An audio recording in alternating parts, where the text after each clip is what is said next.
Alors nous sommes le mercredi 21 août 2019, nous sommes à Toulon, j'ai quelqu'un au téléphone, j'ai lui demandé de se présenter, bonjour.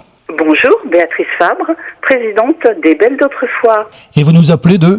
Je vous appelle d'Entrecasteaux, dans le Haut-Var. Alors je suis content de vous avoir au téléphone puisque vous connaissez quelque chose, c'est d'ailleurs à ce titre qu'on se connaît. Vous êtes une fidèle et on va commencer par là de Fêtes et Foires dans le 83. Vous nous envoyez d'ailleurs régulièrement vos affiches pour parution en qualité originale, cela s'entend. Et vous avez une manifestation dont on va parler puisque ça va se tenir, je crois. D'ailleurs ça a été annoncé dans le sujet programme qu'on a fait hier.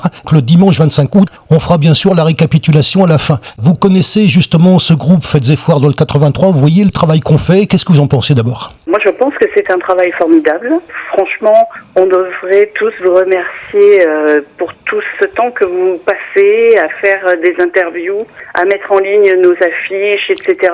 C'est vrai que c'est formidable parce que ça permet à tout le monde de voir ce qui se passe. Pas loin de chez lui et voilà. Cette fois-ci, c'est votre tour. Vous savez qu'on a deux axes. Le premier axe, c'est d'abord la publication, et je parle bien de publication des affiches en qualité originale. Et le second, justement, vous êtes à Entrecasteaux, nous sommes à Toulon. Il y a quelque chose qui nous relie, qu'on a tous les moyens techniques pour le faire. Ça s'appelle l'insert téléphonique. Ça permet, nous, à partir de Toulon, de pouvoir avoir des entretiens de qualité, bien sûr, bien évidemment, avec les villages, les villes du Var. Et on en a encore une démonstration ce matin. Alors on va parler bien sûr de cette manifestation qui s'annonce. C'est une manifestation de voitures et de motos anciennes et vous allez bien sûr tout nous dire. Et on va commencer d'abord par Entrecasteaux. Ça se situe où ? Entrecasteaux, c'est un petit village qui se situe au-dessus de Brignoles, au-dessus de Carcès et en dessous de Salerne. Ah oui, ça se situe bien, hein. D'autant plus qu'on avait été en reportage à Carcès. Hein. On a évoqué cette chose puisqu'on a eu une petite conversation juste avant de commencer. Comment ça se présente ? C'est un petit village qui est très pittoresque. En plus, vous avez des jardins à la française, au pied du château, des jardins de Le Nôtre. C'est un petit village très typique de la Provence. Tout petit parce qu'il a à peu près 1200 habitants. Très accueillant, avec une grande place en bas, très ombragée, sur laquelle notre manifestation va se dérouler. Vous serez à l'abri des platanes. C'est vrai que c'est très agréable, on est quand même bien au niveau de la fraîcheur. Nous avons une petite estrade pour tout ce qui est concert, etc. Donc non, on a un endroit qui est vraiment privilégié. C'est vrai que je dois remercier très sincèrement le maire, Monsieur Debré, qui nous aide énormément pour cette manifestation. On allait en parler, hein, pas d'inquiétude. Ce qui m'intéresse, puisque c'est pas la première fois que ça se produit, on en est à combien d'éditions ? Parce qu'on en a parlé, et ça, je pense qu'il faut souligner ce petit point, c'est important. Ça sera la 9e édition, et ça sera la 5e qui est organisée par notre association. Avant, c'était fait par une autre association, et nous avons pris le relais depuis 2015. Qu'est-ce que ça vous a apporté ?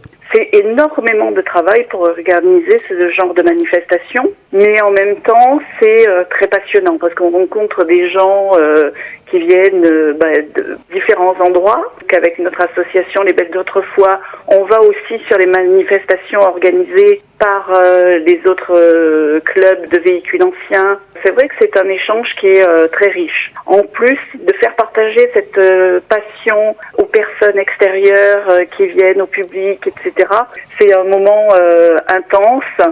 On essaye d'offrir aussi des concerts gratuits pour que tout le monde puisse passer un très bon moment. Nous avons des pin-up amis qui viennent pour partager aussi. Alors nous avons des pin-up un peu jeunes qui viennent et nous avons des amis des voitures et de notre entourage qui jouent le jeu et qui se prêtent aussi à ce genre de choses. On est essentiellement dans le partage à ce moment-là, sachant que tout ce qui est offert ce jour-là, c'est notre association qui l'offre en grande partie. C'est fait avec le cœur, beaucoup de bonheur et de bonne humeur. Alors on va parler bien sûr de la préparation, parce que tout ceci se prépare, j'imagine que ça se prépare pas en une seule journée. Combien de temps il faut ?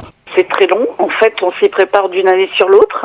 parce qu'il y a beaucoup de mise en place, beaucoup de choses à prévoir. Il faut organiser, contacter les clubs, leur faire passer le message, organiser pour les stands, prévoir tout ce qui est buvette. Il faut prévoir aussi des affiches. On fait des plaques souvenirs de la manifestation. Tout ça, il faut le prévoir. C'est d'une année sur l'autre. Il faut 1 an de préparation à peu près pour caler une manifestation de ce type. Et bien évidemment, l'expérience de l'année précédente et des années précédentes compte bien sûr sur les années suivantes. Ah oui, tout à fait. Disons que ça nous facilite un petit peu le travail, parce que c'est vrai que les gens connaissent déjà, mais il faut sans arrêt rappeler. Parce que les gens connaissent, mais ils ne sont pas forcément, ils n'y pensent pas forcément. Donc il faut être là, il faut rappeler, et puis il faut rappeler pour le public, il faut contacter les radios, il faut contacter tout le monde pour faire venir du public.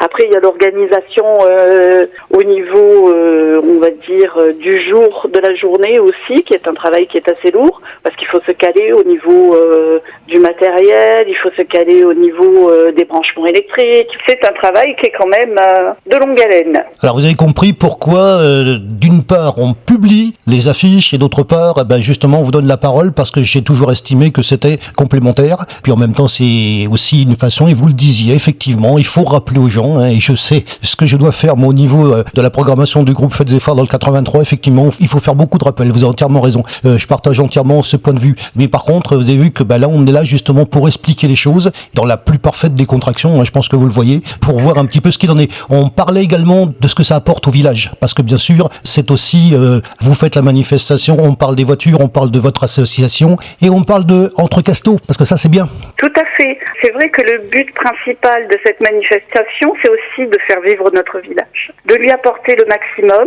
pour les commerçants qui nous soutiennent ainsi que la mairie, ce soit un jour qui leur apporte aussi en retour. Parce que c'est vrai que on a la chance d'être dans un petit village, tout le monde se connaît plus ou moins. Nous, c'est vraiment pour le village qu'on le fait. On est dans notre village et on veut le faire vivre. C'est quand même un moment qui apporte beaucoup de monde. Nous, on est contents quand on sait que les commerçants, les restaurateurs, etc. ont bien travaillé ce jour-là. Ça me rappelle quelqu'un que j'ai eu en interview cette fois-ci parce qu'il est plus proche de nous. Je ne sais pas si vous le connaissez, je ne sais pas s'il va monter. Je parle de Christian Pascalin de Saint-Mandrier qui me disait exactement la même chose que ce que vous me dites. J'ai l'impression de l'entendre d'ailleurs quand vous me dites parce que c'est exactement ça. Tout à fait. Les calandres mandréennes. C'est vrai que c'est quelqu'un qui est aussi dans le partage. C'est l'esprit un petit peu des clubs de véhicules anciens et c'est vrai que on est dans le partage et on fait ça pour nos villages. Bon, Saint-Mandrier c'est quand même un peu plus grand qu'Entrecasteaux certes, mais c'est vrai que c'est le même esprit. On est là pour vraiment aider nos villages à avoir des manifestations parce que c'est vrai que c'est quand même très dur à l'heure actuelle pour eux de vivre et que les manifestations qu'on fait et les associations qui font ces manifestations les aident à promouvoir, surtout que Entrecasteaux, ça vaut le coup d'œil, c'est un magnifique village, il faut venir le voir, il y a des choses charmantes à voir, à visiter, des petits restaurants, des petits commerçants. Du point de vue de la manifestation, d'abord la surface, vous accueillez combien de voitures ? L'année dernière, on était à plus de 250 véhicules, donc on a un très grand espace. Ça veut vous dire exactement la superficie, j'en serais incapable. Nous avons donc 250 véhicules l'année dernière qui se sont succédés.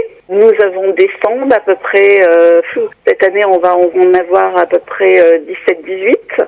Beaucoup de pièces pour les véhicules, que ce soit pour les motos, pour les voitures, un petit peu de stand avec des vêtements vintage, avec des sacs, des miniatures, tout dans l'esprit vintage et dans l'esprit country aussi, parce qu'il y a aussi un petit peu de country. Tous ces véhicules qui viennent, ils viennent d'où ?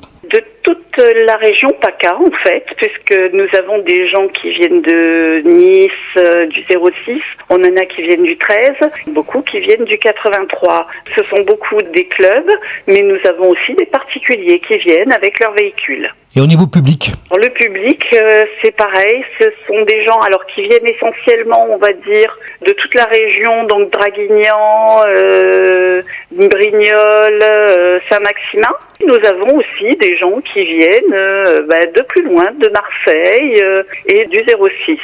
Nous connaissent, c'est une manifestation qui est récurrente depuis déjà 9 ans, 9e année, parce qu'il y a eu une pause quand même que on ne compte pas. Donc c'est la 9e année, 9e concentration. Et en même temps, parce que depuis 2005, on fait beaucoup de publicité, que les gens commencent à nous connaître et que c'est presque devenu une institution pour eux de venir. Alors, c'est le moment de la récapitulation. C'est donc le dimanche 25 août 2019. Ça se passe à Entrecasteaux. On est ravis d'en parler. Véhicules, les motos anciennes et véhicules de prestige. Il y a également une bourse. Il y a une ambiance rock, guinguette et country. Je lis l'affiche, bien sûr. Voilà. On va parler aussi de la restauration parce qu'il faut aussi manger pendant qu'on est là-bas. Il y a donc une tradition dans les interviews par téléphone. C'est vous qui concluez le sujet. On appelle ça le mot de la fin. Le mot de la fin, c'est pour vous. Tout d'abord, je voudrais vous remercier, Philippe, parce que c'est vrai que c'est très gentil à vous de nous donner cette opportunité de pouvoir présenter notre manifestation. Je voudrais remercier également de la mairie d'Entrecasteaux, les commerçants d'Entrecasteaux. Je voudrais juste faire une petite parenthèse. Cette année, normalement, Madame Lassoutani, conseillère départementale, sera avec nous lors de cette journée. Je voudrais également remercier les commerçants de Salerne, de Cotignac, qui ont joué le jeu, et de Carcès pour nous donner des lots, et tous ceux des alentours aussi qui nous ont aidés pour nous donner des lots, pouvoir faire une petite loterie et récompenser les pin-up, les véhicules qui sont venus les plus jolis, etc.